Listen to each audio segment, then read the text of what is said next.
Сәлеметсіздер ме, ақылды байлақайлар? Бүгінгі сабаққа қош келдіңіздер.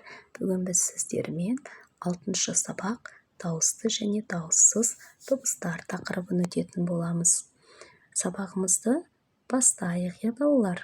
Бірінші жаттығу: мәтінді оқы. Соқпақ. Әкесі мен баласы мектепке келе жатты. Қар аппақ. Бала анадай жердегі қалың қарға қарай жүгірді. Жолдан шығып, қалың қарды бекер омбыладың-ау, деді әкесі. Түстен кейін әкесі мектепке тағы келді. Қайтар жолда бала өзінің ізін іздеді. Ізі жоқ. Өйткені бала жүрген жолмен біраз адам жүріпті. Соқпақ жасалыпты. Бұны байқаған әкесі баласына сүйсіне қарады. Мәтіннің авторы Жақсылық Кенжалиев. Енді балақайлар осы мәтінге байланысты берілген сұрақтарға жауап беруге. Бірінші сұрақ: мәтін не туралы? Мәтін соқпақ жол жасаған бала туралы екен. Екінші сұрақ: бала не істеді? Бала қалың қарға қарай жүріп, соқпақ жол жасады. Үшінші сұрақ: бала жүрген істің басқаларға пайдасы тиді ме?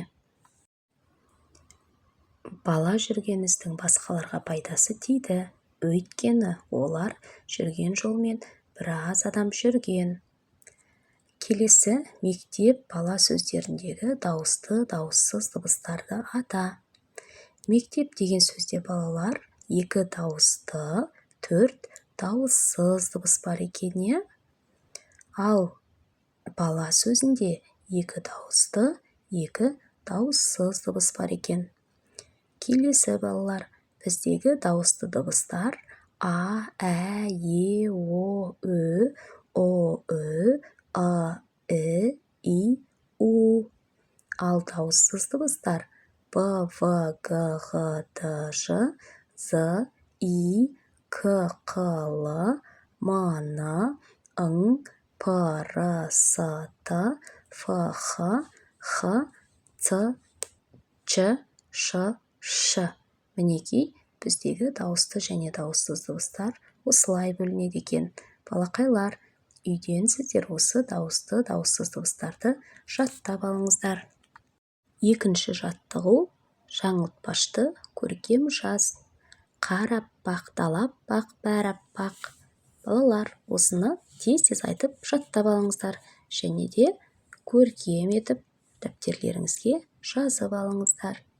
Келесі бізде 3-ші тапсырма: ол сурет бойынша мәтін құра дейді.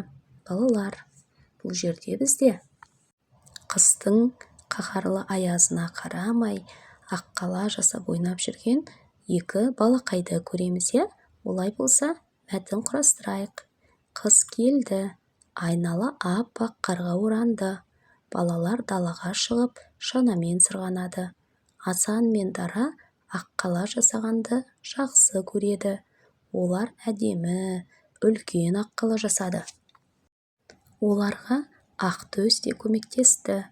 Қыз мезгілі қандай керемет. Балалар, осымен біздің бүгінгі сабағымыз аяқталды.